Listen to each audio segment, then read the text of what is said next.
Hello everybody.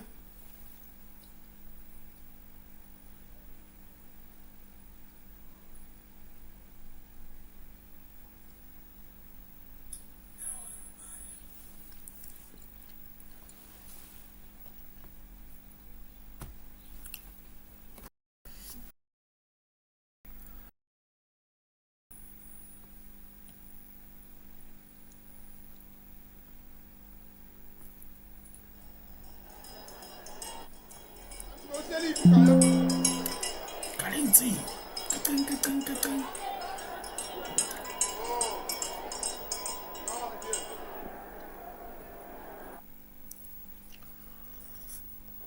The Speaker.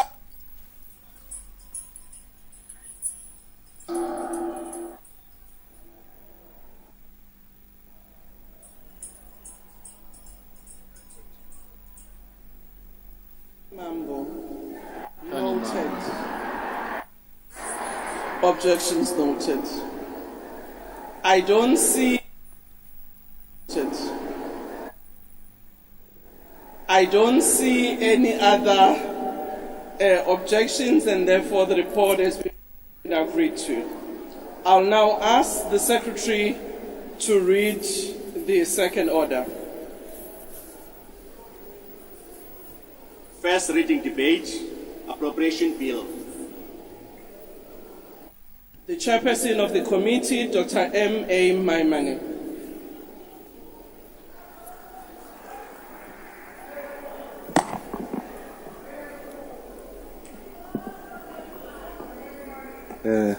There we go. Honorable members, fellow South Africans, Deputy President, Chief Whip, Bagaetsu Dumelang. Honorable members, I think all of us can recognize that this budget takes place in severely constrained economic conditions. Our inherent problem is a problem of growth. As our economy isn't growing, it means that we've got lesser resources to be able to distribute to our citizens. I equally so want to urge, honorable members, that we gather here today, notwithstanding the timelines that we've been set through the Money Bills and Related Matters Act. But to give full effect to that act means that we have to ensure that our budgeting process is improved. And therefore, honorable members, especially the members of the executive and the Government of National Unity, I want to urge that going into the next cycle of budget, please let us ensure that we have established our priorities, we are clear where the economic reforms are, we budget accordingly and create plans that can ensure that the budget process is smoother and that the people of South Africa can experience the fullness of participating in their contribution of the appropriation bill. I want to, honorable members, give a few contexts within which this bill occurs. This bill occurs in a context upon which 22 cents of our money is spent on debt servicing costs. It occurs at a time where we have to prioritize supporting the social wage, but ultimately it is growth and infrastructure-led growth that is going to take us forward. 61% of our budget is in the social wage. And if we are not careful in how we prioritize budgeting, honorable members, in the outer year of this medium term, we will be spending more on social grants than we do, in fact, on any other economic area. It is also deeply concerning that as you look at the budget that is being put here, 1% of the total appropriation is spent on innovation and areas that improve growth, small business, trade and industry. These are small budget areas, and that is why we welcome the expenditure being put in the Department of Transport, over 1.3 trillion rand over 2025-2026 as a commitment to infrastructure growth. It's going to be important, honorable members, as I want to anchor this discussion to say, let us also focus on reforms. That is why the Department of Public Works and Infrastructure must continue to audit all and identify abandoned and underutilized state assets. This will mean that we no longer have to pay inflated prices on office space. It's important that the Department of Public Service and Administration must expeditely audit ghost workers and ensure that we conduct lifestyle audits across all departments. Deputy President, I think it's going to be important that when we look at the various departments, whether it be sports, culture, science, technology, that there can be cost savings by rationalizing the list of agencies that are risked in many other departments. We have, in essence, agencies for agencies, which means that we are dispensing money in those areas and not spending accurately on frontline services. I want to highlight, honorable members, that as in the Department of Health in Vote 18, as we look at it today, that the Department of Health, we welcome the stimulus of the additional number of doctors that are coming forward. But we furthermore need to highlight this issue of the medical legal claims as part of what constrains provincial health departments and ensure that we rationalize and deal with the fact that as departments spend this year, they have to use that money to pay for last year's medical legal claims. Lastly, I celebrate the Department of Transport and the welcome, and I want to urge that, Minister, we should do our best to assist SAA to recoup the amount of 1.5 billion rand sitting in foreign countries. Fellow South Africans, as we continue this process, especially in the medium term, let us prioritize the funding of ECD centers. If our kids don't start school well, they don't finish well. Let's ensure that we fund the money that has been in the gap for PEPFAR, and as we face geopolitical wars. We need to be clear about when we do spending reviews in this medium term, we must be far more efficient in how we deal with the money that has been allocated to us. And that ultimately, future policy and budgetary direction around COVID-19 must be clarified sooner rather than later as we begin next year's budget process. If our challenge indeed is growth, our correlating challenge must be the eradication of corruption. Wasteful expenditure is not assisting. So therefore, honorable members, as I table this report, I want to thank the Committee on Appropriations for the incredible work that they've done in dealing with version 1, 2, and 3, but also commit all of us that until we focus on growth, we will spend less and less, and we will be, as a society, failing the people of this country. Speaker, I table this report and this appropriations budget for adoption. Thank you. Honorable Lehanyane. Thank you, sir.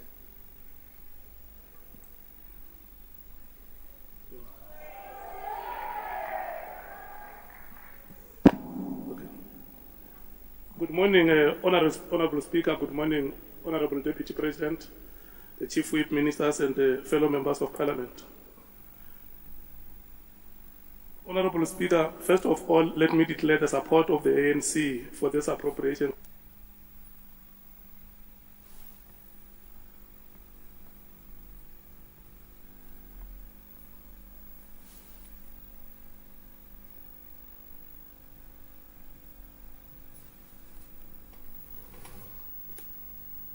Let me declare the support of the ANC for this appropriations bill and urge the House to adopt it.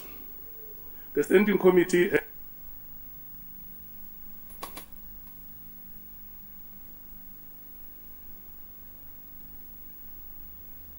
an opportunity to interact with various departments. We also formed part of the various mini plenaries where respective budget votes were debated. Honorable Speaker, let me preface my debate on two important seminal events that I think are of morality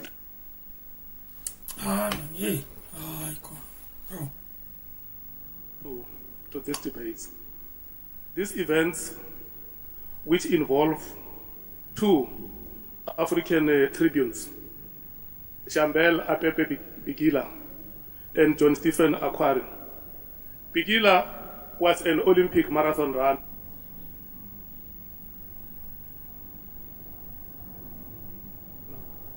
from Ethiopia, who participated in the Olympic marathon of 1960 and 1964.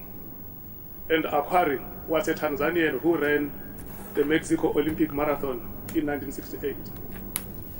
Bigila went to the 1960 Olympics without shoes and ran the marathon. He won the gold medal. The athlete from Tanzania went to the marathon of 1968. Why did you reduce the volume, man? You're at Parliament now. I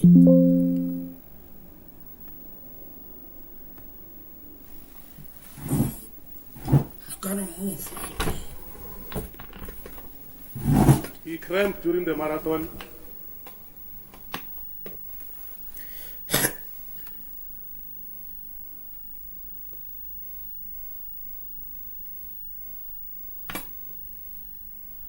He fell on his knee, his shoulder was dislocated, but he ran to finish the race. Let me go on, Honorable Speaker, and say of human fulfillment and the continuous extension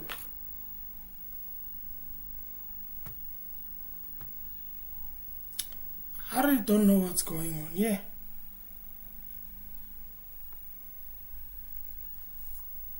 My computer is blank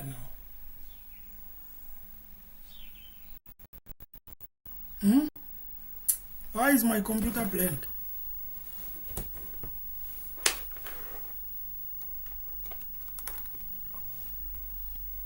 Why is it blank? Come on, bro. What is wrong with you?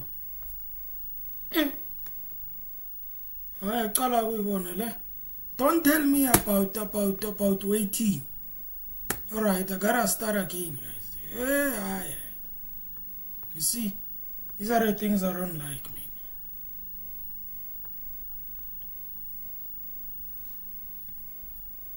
These are the things I don't like.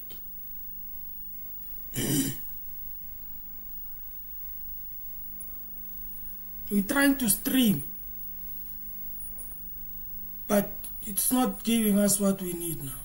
Network, just network. Nothing else. Are you serious right now? You gotta be kidding me, bro. Next time we react to this one, my boy. Where is Parliament now? Ay.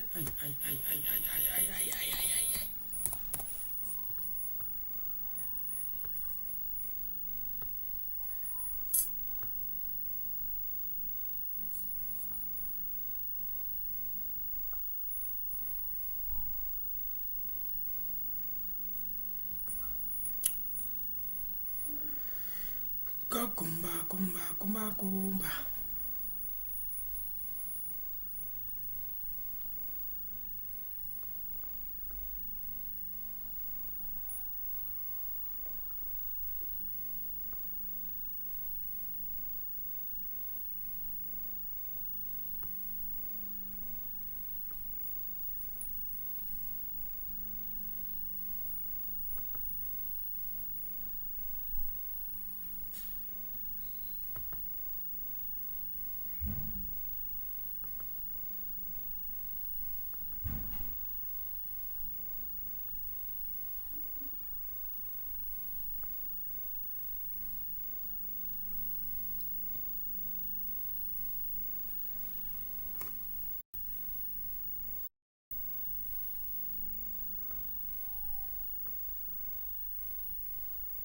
That have given us their...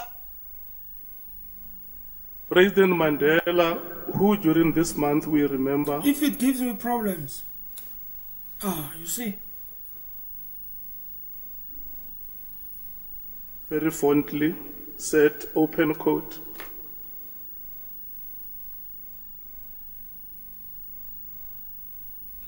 "The government that I have the honor to lead, and I dare say the masses who elected us to serve in this role are inspired by the single vision of creating a people-centered society.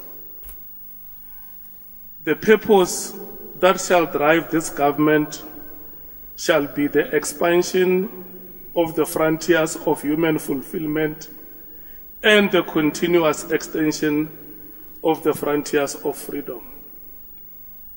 Close quote. When John Stephen Akhwari was asked why did he continue with the race even when he was injured, he responded by saying that my country did not send me 5,000 miles away from Mexico to go and start the race, but they have sent me to come and finish the race. Close quote. The Honorable Chairperson of the committee has spoken about the context within which this budget or this appropriations bill is presented. A context of constrained fiscal environment with very, very serious difficulties and budget cuts. Honorable Deputy President, what we are saying here in this budget speech is that the government that you have the honor to lead the ministers that you have the order to work with, the deputy ministers that you have the honor to work with, and the chairpersons of committees of parliament must run barefooted on behalf of the people of South Africa for us to realize the expansion of human fulfillment that Nelson Mandela has spoken about. Honorable Speaker, we welcome the additional allocation that has been made to SARS, and SARS exceeding $1 trillion in terms of revenue collection. And we attribute this to the work that SARS has been doing, that is also complemented by the Border Management Authority in securing the borders of this country, but also collaborating with law enforcement agencies. And we want to thank the Minister of Home Affairs and the former Minister of Home Affairs, Dr. Aaron Motsoaledi, for the sterling work that they have done in ensuring that the Border Management Authority is put in place and it deals with the problems that afflict South Africans. Honorable Speaker, we welcome the additional allocation that has been made to ECD. The challenges that we face among Africans, and if we are going to stand true to what President Mandela has said about expanding human fulfillment, the only companionship that our people can have is with education. That is a lifetime companionship. We have to drive very aggressively early childhood development foundation so that our people can benefit from this democracy. Honorable Speaker, we also approve or support this allocation so that we can restore services in our municipalities, we can make our local government to work. And Honorable Minister of Local Government, making our local government working means that yourselves, together with the Deputy President, must no longer tolerate a situation where we have a municipality led by 2 mayors at once, 2 speakers at once, 2 municipal managers and 2 CFOs simultaneously.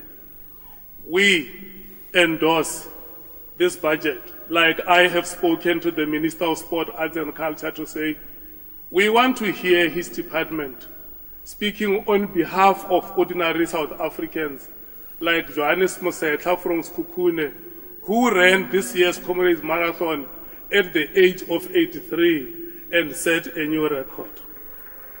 Honorable members, it is not the panoply of our insults.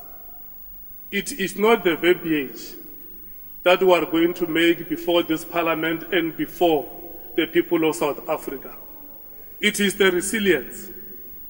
It is the inspiration. It is the endurance of Bigila, of John Akhwari, that will make us as South Africa to fulfill the expansion of human freedoms and extend frontiers, as President Mandela has said. Thank you so much. We love you, South Africa. I support these appropriations. Thank you very much. Honorable Mwali.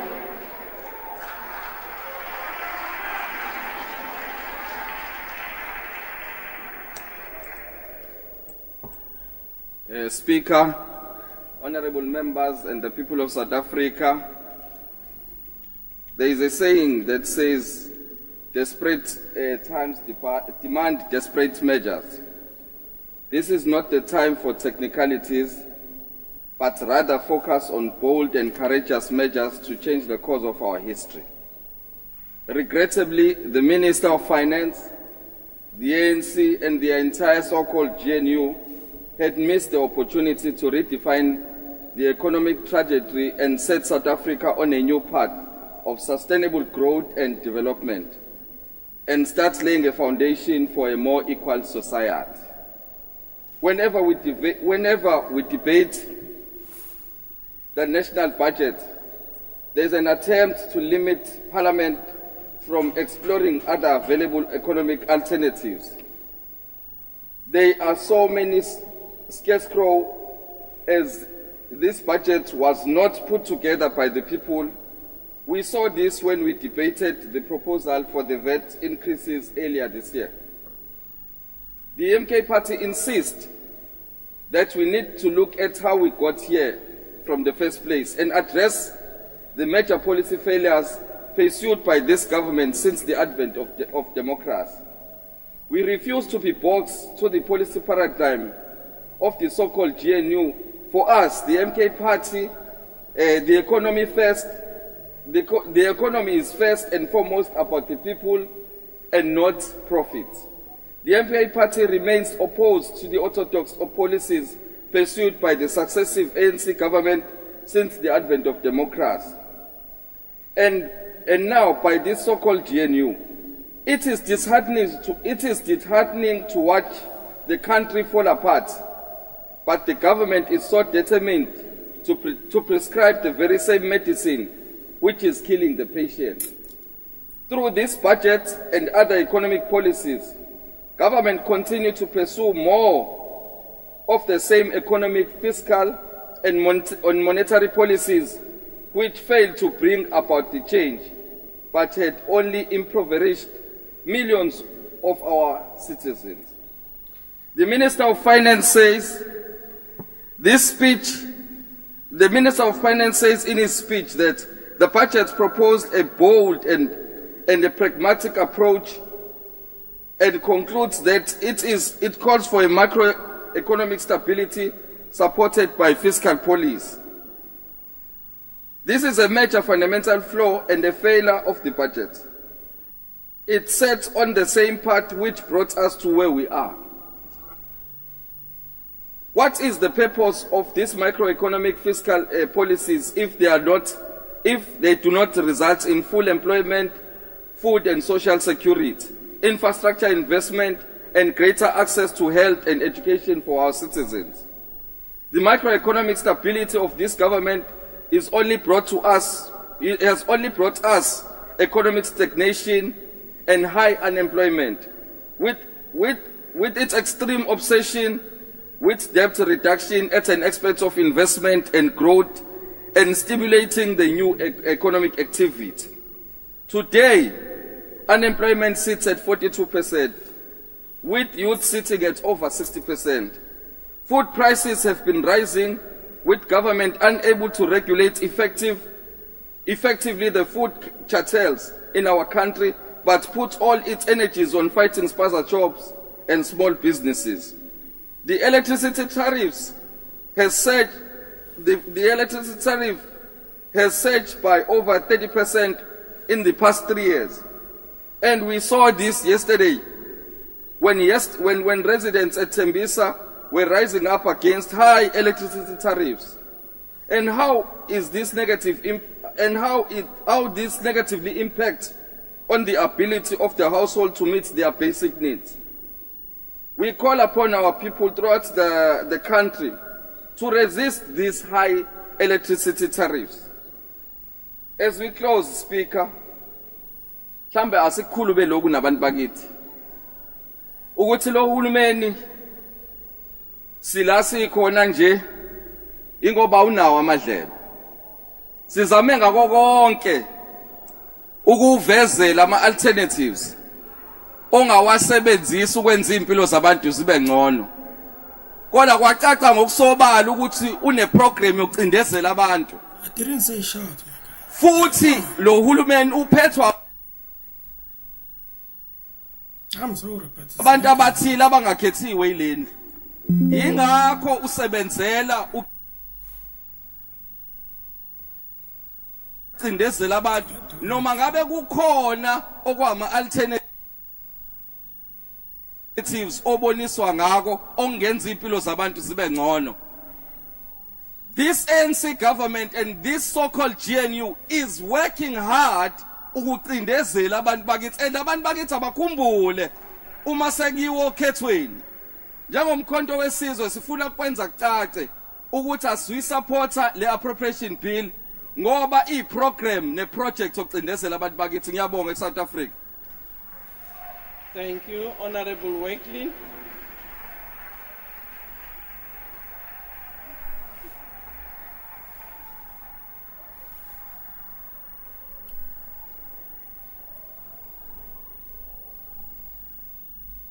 Honourable Speaker and honourable members, South Africa stands at a dangerous crossroads. Order, Honorable Member Wakely. Honorable Michalakis, you had your hand up. What's the point of order? Thank you very much, Speaker. Speaker, my point of order is that the member on the podium before Honourable Wakelin cast aspersions on members in the House, and I want to explain it to you if I may. Honourable members, can you allow me to hear the honourable member? Yes. The procedural developments of Parliament in previous years indicated that although you can't cast aspersions on a political party, when you actually refer to the government, you are referring to actual members of the House, members in the Cabinet who are members in the House. That is the government. So the procedural developments of this House has indicated that you can cast aspersions on members if you say the government is oppressing people. I do think that that is a case of casting aspersions on members of this House, and I would like to ask your ruling on this and for the member to withdraw. Thank you. Honourable Member Michalakis, thank you very much. On a point of order, I would look into the matter and rule before the end of the sitting. Honourable Wakelin, you can proceed. You can take a seat, Honourable. What's the point, Honourable Reddy? Thank you, Honourable Speaker. The Honourable Member from the DA should know better. You raise your point at the point when you think there's a transgression of the rules. He raises it afterwards, and that goes against the rules. Please rule him out of order. Thank you, Speaker. Thank you, Honourable Reddy. Let me just clarify. He did indeed. Unfortunately, I did not see him. The table only brought it to me after the member has gone. So, no, Honourable Reddy. I am just saying I was alerted to it by Honourable, and unfortunately, I had not seen him at the time. I will rule on the point. As I said, I would look into it. Honourable Wakelin, can you please proceed? Honourable Speaker and honourable members, South Africa stands at a dangerous crossroad, facing an uncertain fiscal future that demands urgent and decisive action. This appropriation bill, biggest tension is between two very different paths our country can take. The first path is one of stagnant growth and increased dependency on the state. The second path is one where major investment in infrastructure and other catalysts for economic growth will ensure decent employment and economic freedom. It is our duty to scrutinize every rand proposed in this bill along these lines of dependency or economic growth. Speaker, South Africans want to live in a world free of dependency from the state. There must always be a safety net for the most vulnerable. Giving those who can work the opportunity to do so allows us to take much better care of those that cannot. In the meantime, internal conflicts within the ANC distract them from the real issues facing the country. The MK is undermining the very same constitution that pays their salaries. And the EFF is losing members in the disillusionment, and the nation is suffering. These distractions have diverted our focus from what is truly matters, improving the lives of ordinary South Africans. Speaker, in the last year's election, the voters sent a clear message about what they want. They no longer trust the ANC to govern on their own. They want jobs, not handouts. They demand safety in their homes, a trustworthy education system, and a reliable basic service. They want dignity in healthcare. Their message is loud and clear. There is enough talk. People want action. The people do not want to see 700 million rand wasted on another expensive dialogue, money that could be better spent on tangible projects. Honourable Deputy President, 700 million rand could buy you 2,741 RDP houses. It can give 26,166 youth a one-year job seekers grant. We can register 4 million new businesses. Or we can supply 87,719 households with 300 kilowatts of electricity for a year. That's what you can do with 700 million rand. The 2025 Appropriation Bill raises several critical issues. Though time does not permit me to fully engage, I wish to highlight some urgent matters. Firstly, the Department of Social Development, which received 294 billion rand, over one-third of the budget, while 8 billion allocated for social grant administration, is a step forward. The scandal of SASSA cannot be ignored. Order, Honourable Wakeling, can you take a seat? Honourable Member, what's the point of order?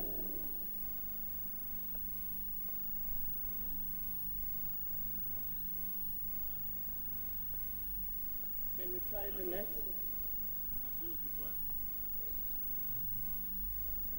Thank you, Honourable Speaker. Can the Honourable Member take a question? Honourable Member, can you take a question?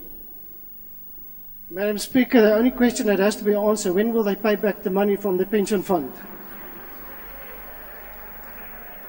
Over 210,000 SASSA beneficiaries have been flagged for review, and while the DA welcomes SASSA's effort to comply with Treasury's condition, strengthen the integrity and safety of their systems, and root out criminal robbing the system meant to support South Africans' most vulnerable. We insist that it must not victimize legitimate beneficiaries that have till now relied on alternative forms of identification as allowed by SASSA. Secondly, the youth unemployment crisis must be addressed with urgency. The current social grants do not restore dignity, they merely sustain dependency.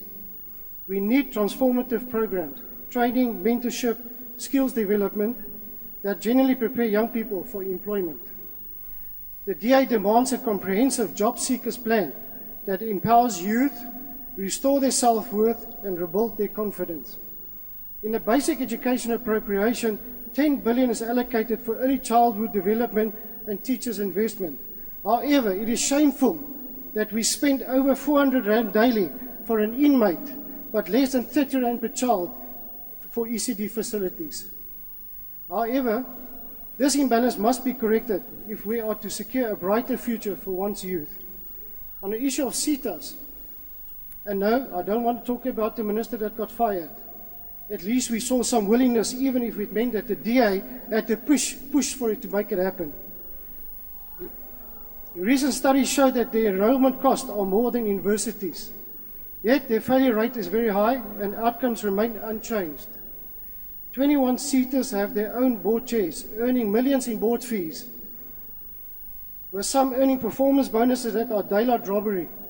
In addition, for instance, the CEO of Bank CETA earned over 16 million rand in performance bonuses in 2024. The DA demands the abolition of all CETAs and review of the post-school education system, focusing on skills that will unlock economic growth rather than fattening administrative pockets. Finally, on a path where investment in economic growth will ensure long-term sustainability and no dependency on the state. The stagnation of our economy must be addressed. We need to do more to grow the economy and create jobs. People don't want a grant for the rest of their lives. They want a job and a dignity that comes with it. We have neglected sectors with the potential to drive real growth. The following departments: public works and infrastructure, science and technology, tourism, and trade industry and competition have received less than 2% of the budget per vote. Yes, they are the vital engines of growth. The DA has proposed multiple strategies to change this, emphasizing the need for targeted investment in sectors that create jobs and stimulate the economy. The DA will drive these programs to ensure less and less dependency on the state. Lastly, Speaker, we must finalize and implement outcomes of spending reviews, an exercise that looks beyond reworking budgets to eliminate duplication, underperforming programs, and political vanity projects. These reviews should become part of the 2026 budget planning. The goal is rigorous financial management that emphasizes economic growth, efficiency, accountability, and results. In conclusion, the path forward requires honesty about the world South Africans want to live in. We call on this House to prioritize responsible fiscal management, to hold leaders accountable, and to ensure that every rand spent genuinely contributes to growing the economy, to allow commerce and industry, small business, informal business, to work in an environment that's conducive and safe to investing. And we need people to invest in this country. The time for talk has passed. Now is the time for action. The DA supports this bill. Thank you. Thank you. Honourable Maudra.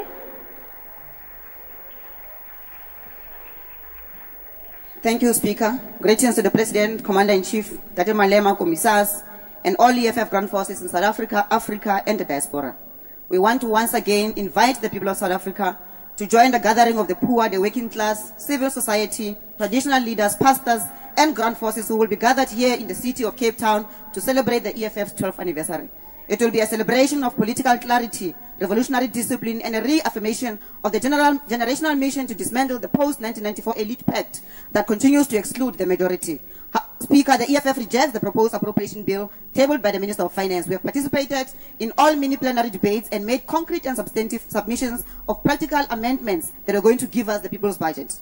We made proposals on all departmental votes, starting with the presidency until the last departmental vote, and expressed the voices, frustrations, and desperation of our people. We did not come here to play internal coalition games. We came here to make sure the voices of communities from Guyana to Atlantis, from Lusukisiki to Kuma, are heard in this house. The people of Ekurhuleni who barricaded the roads and told the mayor that they cannot afford the fixed electricity charge of 126 rand and demanded that it must be reversed. The people of Diepsloot who were promised a bridge that was supposed to connect extension 4 and 6 in 2021. 4 years later, there is no bridge, yet 70 million rands has gone missing. The people of Josini who were given one tap and promised water but continue to complain about the lack of water. The people who suffered the recent floods in Mthatha, lost their loved ones and livelihoods, and many of them continue to wait for disaster relief. President, the people of Kailicha in Harare, Lita Park, and Kanini here in the city of Cape Town, who are treated like second-class citizens and are deprived of water, sanitation, and dignity, are forced into a life of crime in spaceless townships. Our people in Marikana, in Taung, Kwantebele, Mamelodi,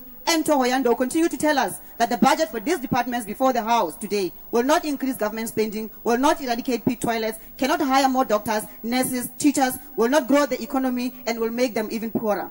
These are the people who are not considered by people who support this budget. We must ask ourselves, who is this budget for? We know that for the supervisors in the government on neoliberal unity, led by the chief supervisor, Ms. Helen Zille, the budget is the tool to fight political squabbles inside the GNU. It is not a tool for transformation. It is not a tool for redistribution. It is not a tool, a weapon to fight unemployment, poverty, and inequality. It is a compromise budget negotiated in smoke-filled back rooms to keep a sinking coalition afloat. We know that for the members of gang units and prison gangs, they are just happy to be in cabinet, enjoying the gravy train. They don't care about the poor and what this budget means for them. We are still not sure why some in the GNU today support this budget, because it is the same budget that was tabled in the past 10 years, and they rejected it in each of those years. The only thing that has changed now is that the very same people are now in cabinet. Principles have been sold for posts and blue lights. Economic logic has been sacrificed at the altar of convenience. So the support of this budget is not based on principle or the interest of the poor of our masses. President, we did not just object to the departmental budget. We said there are things that all of us can agree on.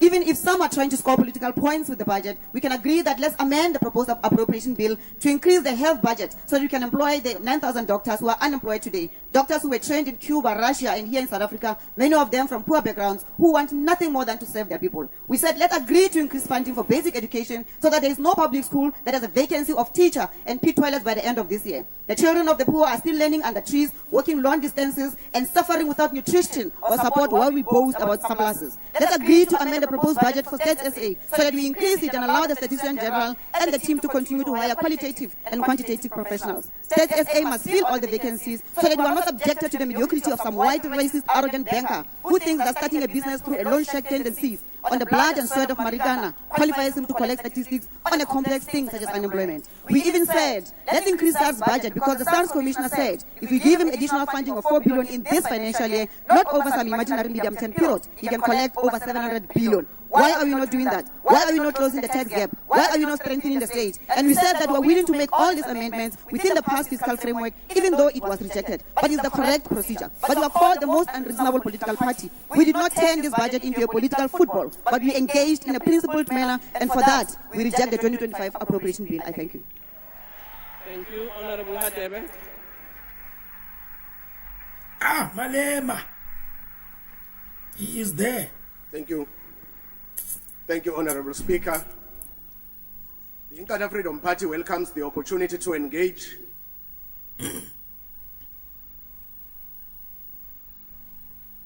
with the appropriation bill, a bill that lies at the very heart of our constitutional democracy and speaks directly to how we prioritize the hopes, livelihoods, and development of the South African. No offense, okay? This guy Where every time he makes a speech, okay? And I do understand. But sometimes, I think, and sometimes it's long. And I'm sorry, guys. Please forgive me. But every time I've listened to him, you know, let's listen to this guy here. Just, I'm very sorry, okay? I'm not pleased, all right?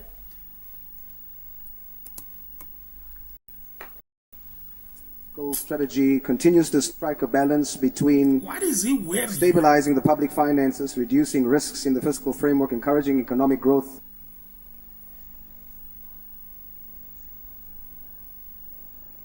and supporting low-income and vulnerable households.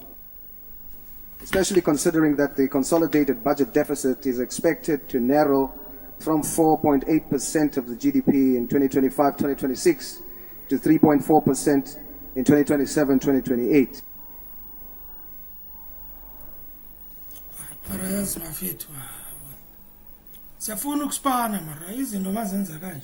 What we are doing here today could have been done much earlier.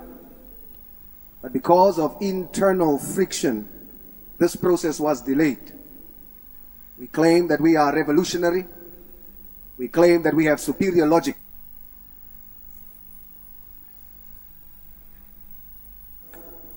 But what we have learned out of this process is that we have placed politics above people. What this has taught us and shown us is that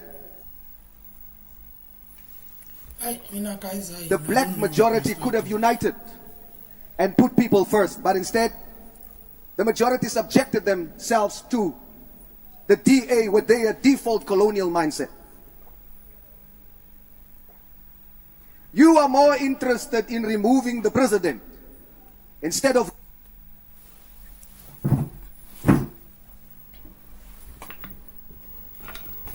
removing poverty. Guys, I'm very sorry. I don't know what's the Bushman forefather of ours, Harry Distrat Loper, did not go to Robben Island, die as the first defender of this country. The original owners of this country did not die so that we can still come here. I'm gonna do and give control to those that believes. I'm gonna do an hour here and then I'm gone because this thing is not giving me what I need, you know. They have a birthright to this country. The DA cannot continue to delay progress when we are in the majority. But we don't seek to divide this house, nor do we seek to divide this country, because as a Usman, as a colored descendant, we are everybody. Therefore, it is our godly assignment to bring everybody together. And what this house will see, and what... Are you serious right now? This country will see is the uprising of the colored nation that will bring all races together in this country and show you that the colonialist mindset will no longer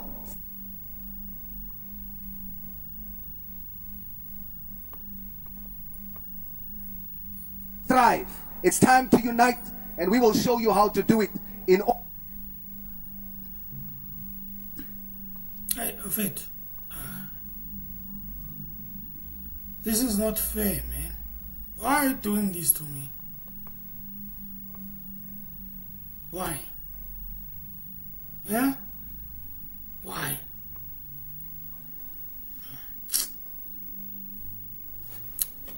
This is not fair, bro. Trying to stream, yeah, but this thing.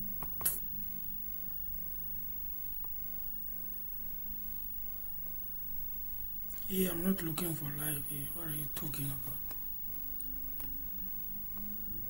Allocate 5.3 billion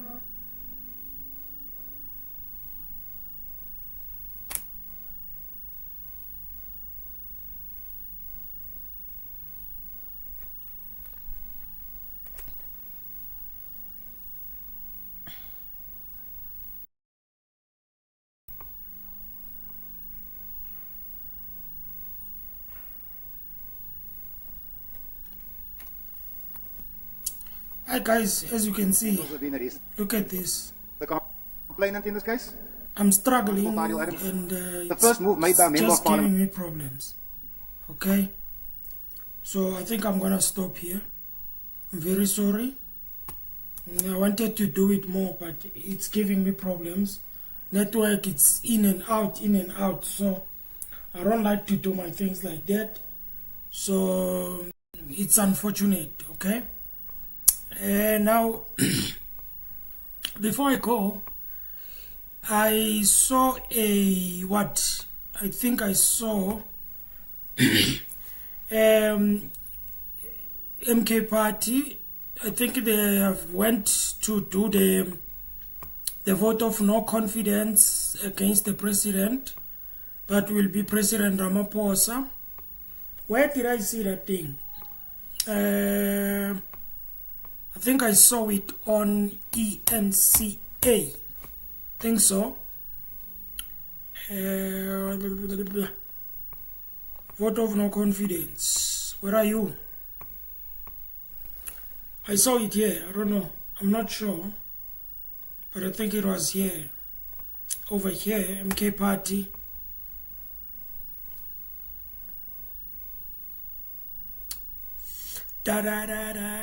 Hey, all these guys, they've got ads. Yeah?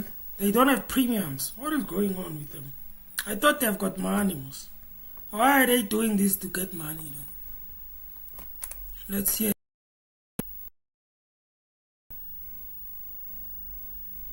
President Cyril Ramaphosa. In a letter to the National Assembly Speaker, the party cites a range of concerns, from rising crime and economic management to national security failures. The motion also claims that Ramaphosa's leadership has eroded public trust and allowed the state to steadily unravel. It calls for an urgent special sitting of Parliament within 2 weeks to debate and then vote on that motion. The NKP insists the motion is not politically motivated, but is necessary to restore stability and accountability. For me, I think the reason why they are doing this is because you remember that Zuma went through the same thing also. So I think it's just a revenge, you know. They are using the same strategy that the EFF used in the past, you know. So I don't know if that's going to be a good thing or bad thing. I really don't know. But they are fighting, they want him out. And according to me, guys, I don't think they will succeed, you know. They can try and try and try. I don't think they will succeed. I think they will only succeed if maybe they've got a lot of people, maybe, you know, who will support them from the other side, from the GNU. But as far as I have seen this, as far as I'm thinking it's not going to happen. I don't think they will be able to remove Mr. Ramaphosa. I don't think so. And I don't think the EFF will agree with them. I don't think they will agree with them. I think because obviously we all know that they are always in conflict. So there is that bad blood between them. I don't know when they get to Parliament. It seems like things, they do change. I don't know. But I don't know if they will win that one. You know. Or it's a waste of time. I don't know. You know. A vote of no confidence against the president. I really don't know, man. And then you had a story of this guy here. I posted a video about it. Mr. Mackenzie actually responded to this one. Let's go to maybe this channel here and look at his interview. Mr. Kenny Kunene. I don't know what's going on, guys. I don't know what's going on in politics. I don't know what's going on, man. Honestly, I really don't know. I really don't know what is going on. You know? Ken Kunene was there. They've used the style here. I'm going to use it. I'm going to make all my videos to have this sticker here. They have changed it. Newsroom, you guys. It means that if you're using their videos, you're going to see their stickers. Let's take a listen to this interview between I haven't even put the microphone.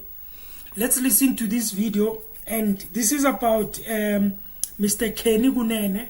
Now, Mr. Kenny Kunene, I don't know what is happening, guys. I don't know whether it was a setup. I don't know whether Mr. Kenny Kunene was there because he wanted to speak with a guy.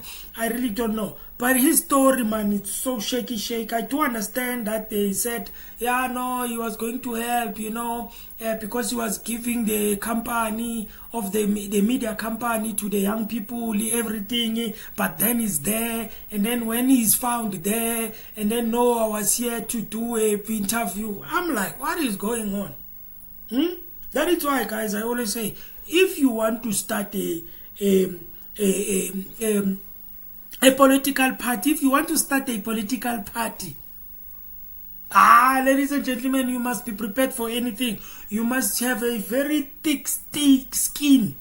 Guys, I don't want to lie to you. You must have a thick skin because a lot of things will happen, guys. You know, a lot of things will happen. You remember that, you remember that Mr. Mr. Mama Kenz was talking about the corruption with Mr. with Mkhono, and talking about the what is that thing, the commission of inquiry. Yeah, there's going to be a lot of things that are going to come out there. Then we see Lapa, you know everything. Boom! When he hasn't expected it, boom on his face. Somebody does something out of line. I really don't know what is going on, guys. Any person who joins the politics, if that person was not he was not in politics before, I really don't know. When they get into politics, people, they just get exposed. They just get exposed, my man. I just don't understand what is going on. Because if this thing of Kenny Kunene, right, if it is true in terms of when he knew the guy, and then maybe they were in this shady business, whatever, and everything. I don't know about the murder. I don't know about whether he's involved there. Obviously, I don't think he is involved. Okay? Chances are it might be a coincidence that he was there, and then boom, the police came in and everything, right? Mr. Mackenzie did explain his story that he was told by Mr.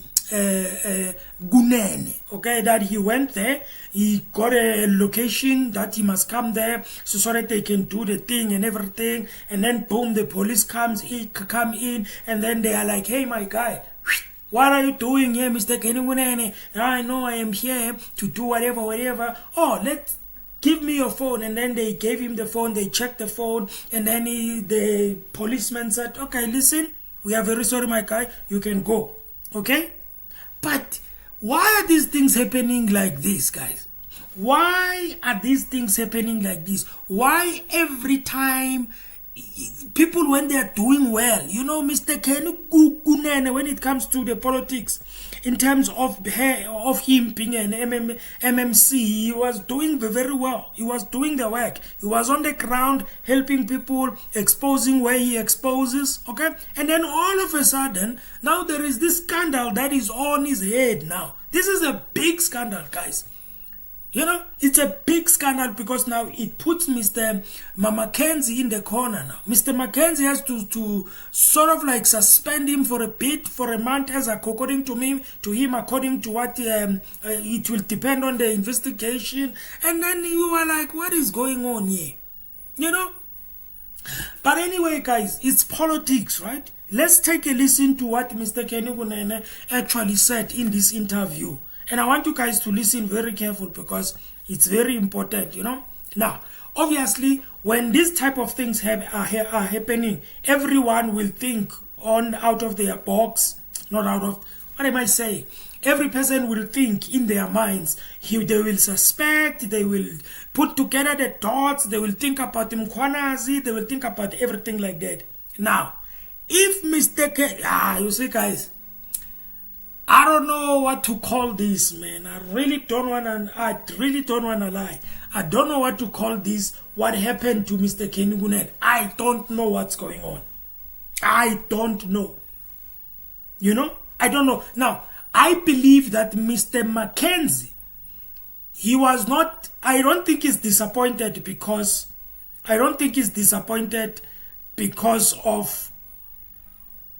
because of what? I don't think he's disappointed because of maybe the guy was there, murder, whatever. I don't think that he thinks that he would have done that, okay? In terms of murder and everything. But I believe he's disappointed because this Kenny Kunene guy, besides him being his brother, everything, I believe he's disappointed because Kenny Kunene, he is one of those MMC that are doing well, you know?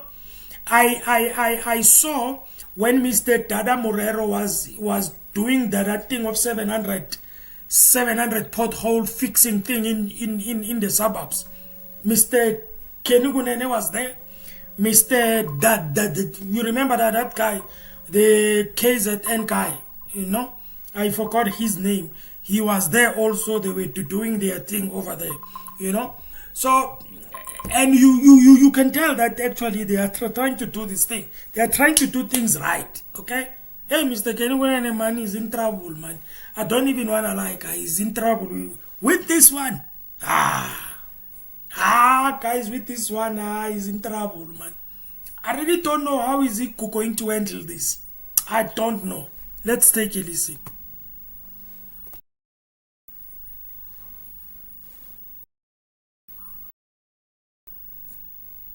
Where's my volume now? A very good afternoon to you. Thanks very much for coming through. You This were guy at speaks so low. DJ Somebody's alleged murder mastermind. Yes. What are you doing there?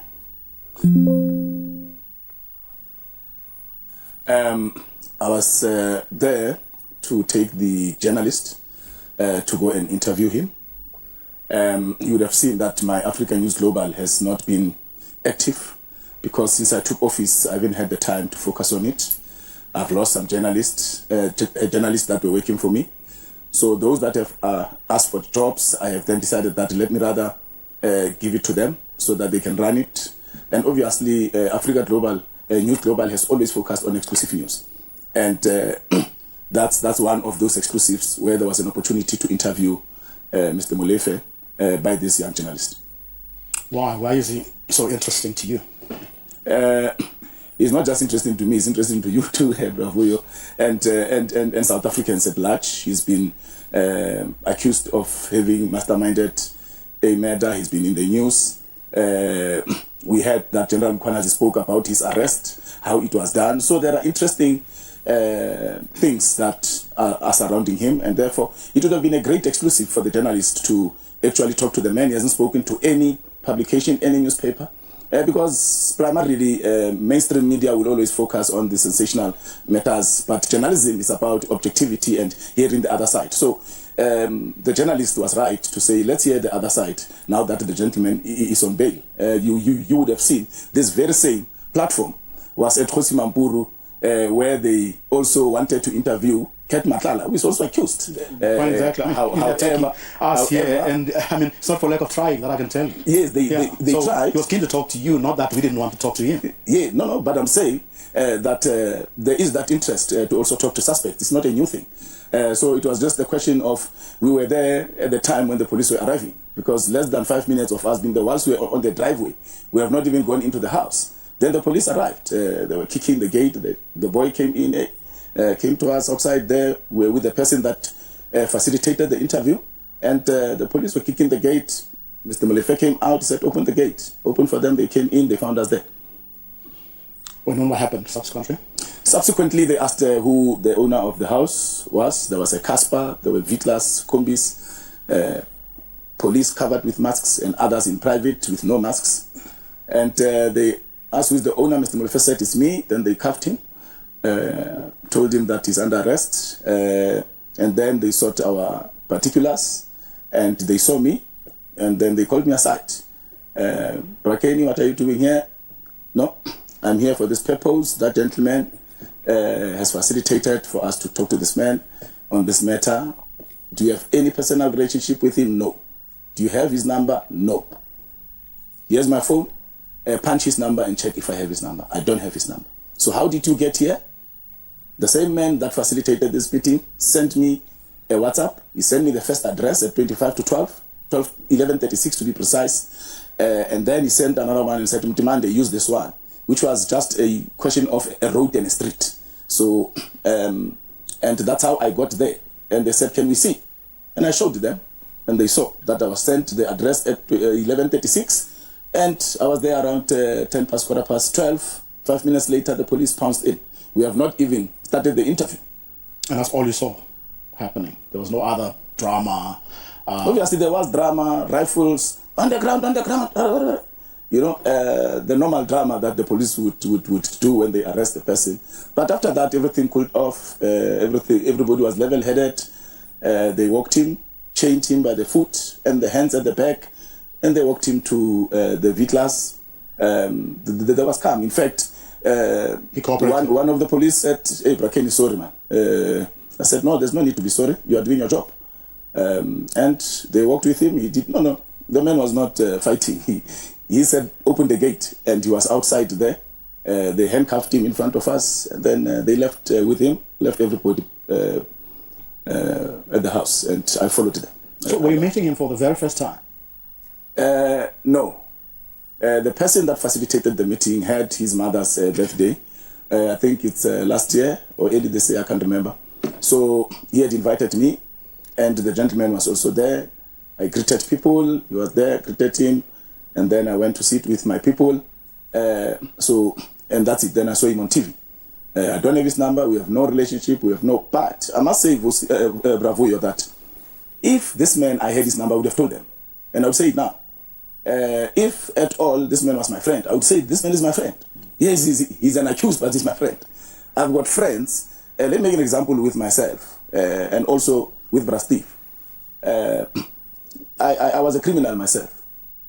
And the man that came to see me in prison was the Deputy Director General of Education, because we became friends before I was a criminal. And when I was sentenced, he visited me. Unfortunately, he died whilst I was in prison.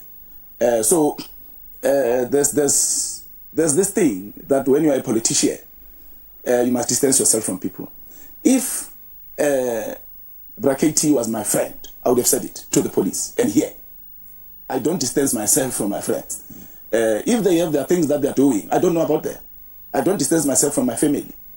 I know that my family, some of my family members, relatives, did not even want to mention my name when I was a criminal, when I was in prison. But there are those that gave me a chance.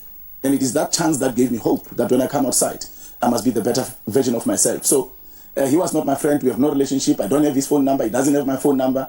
But we have got a mutual friend, a person that knows him. That is why I then spoke to this person so that my young people can get this particular exclusive. It's not the only one that they want to interview, by the way, to do exclusive stories. And they still want to do an interview with him.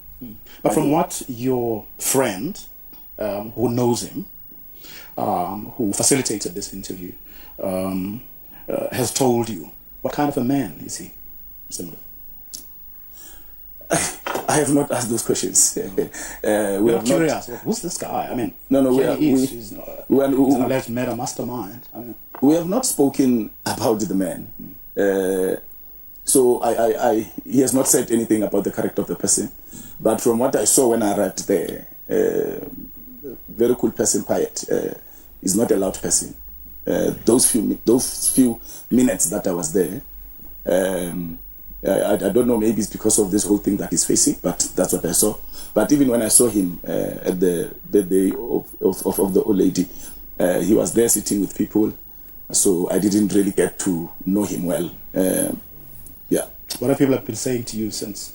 I mean, you've had a busy day going around trying to explain yourself. Yes, yeah. I've had a busy day. Look, people who read the story of News 24, even before my interviews, were saying, my brother, you are just at the wrong place at the wrong time. Things happen in life, Bravoyo. I went there at 12:15, daylight, with my personal car. I didn't take an Uber, because for me, I was there to do this thing.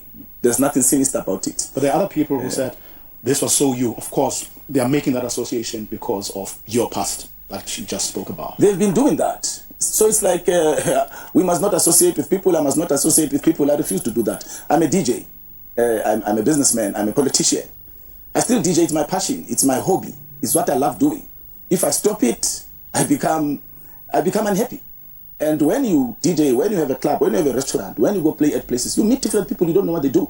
And some of them, you end up clicking, you build a friendship, you start talking on the phone, you hang out together.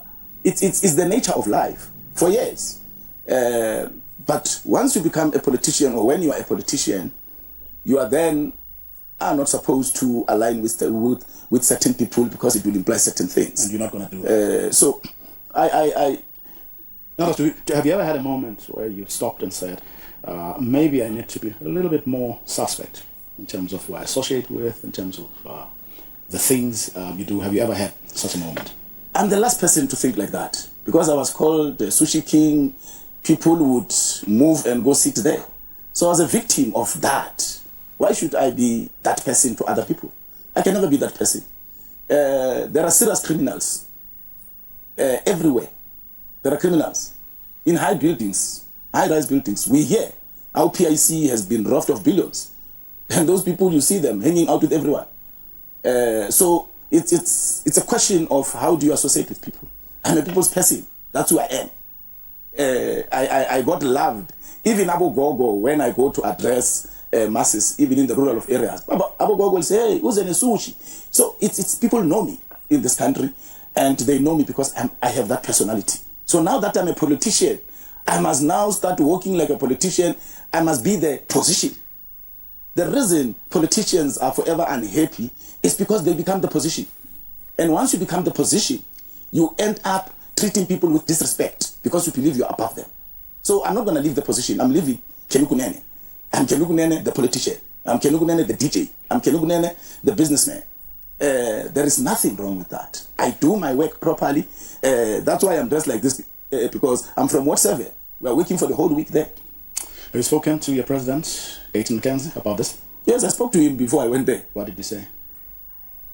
I've got a group of young people. I'm handing over the Africa News Global news to them, and I'm taking them to do one of them to do an exclusive interview. And what did he say?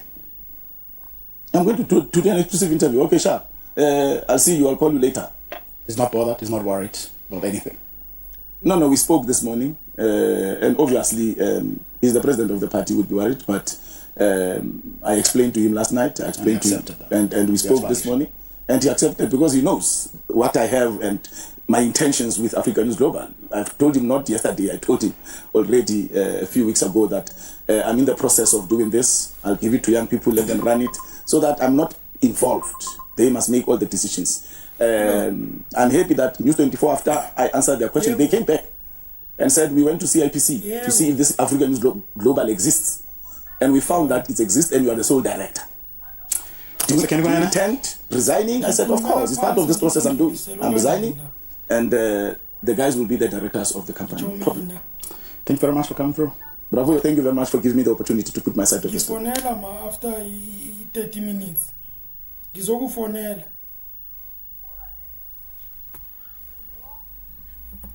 Okay, guys, so as you can see here, hey, I really don't know, hey. I really don't know. The way I'm looking at Mr. Kenukunene, I don't know whether to I don't know whether at the wrong time, wrong place. It's possible. That is possible, you know. And I don't think there is anything, guys, that we can, unless you are a biased person or you want him you want him to look bad, you want him to be whatever, you know. I don't think we can sit here and be like, yeah, the reason why he went there, it's because he was involved. Remember that the guy that they went to, okay, that guy is accused of all these things, murder and everything like that. So I don't know. I think there is a side of me that wants to believe him, or let me say that maybe believes him, the side of me that says, okay, I think I understand, wrong time, wrong place, you know. And unfortunately, when he decided to do what he wanted to do, which is to hand over whatever that he wanted to hand over to the young people. It was at the wrong time, and the interview that he planned, or they planned, unfortunately, it was a wrong interview. Not wrong interview, but at the wrong time, wrong place. Yeah. This thing is all over the place. Since Mr. Mkhwanazi has exposed what he has exposed, a lot of things are coming out, man. A lot of things are coming out. Since Mr. Mkhwanazi has exposed what he exposed, a lot of things are just getting exposed. Left, right, top to bottom, people are getting exposed. And people are getting, it's just all over the place, ladies and gentlemen. I don't know, guys, what do you think about this? Now, what I will do is, I think we will react now. I think tomorrow or maybe Friday, we will react to the, what is it? To the caucus. Is it caucus? Not caucus. What is that thing? Process what? Of Mr. Floyd Shivambu. We will be reacting to those. I think on Friday, I will react on Friday. And then we just want to take a look at those things, okay? Because they are happening every day. They are going to every province around. So it's so very interesting, okay? Ladies and gentlemen, thank you for watching. So I have to call one of my family members. So, every time, when you're doing things, people call. But anyway, guys, this is my channel. Obviously, you can like the videos you want to see over here. You can subscribe to the channel, and also I've got some PayPal link there. If maybe you want to do whatever that you want to do, you like the channel and you want to maybe, I'm not saying anything, but you know what I'm talking about, right? And then the other thing is, I'm on 5,000 guys, subscribers, 5.2. I would appreciate it if you can take me to 6,000. Anyway, guys, ladies and gentlemen, thank you for watching. Thank you for listening. You have a fantastic and a wonderful day. This guy is out.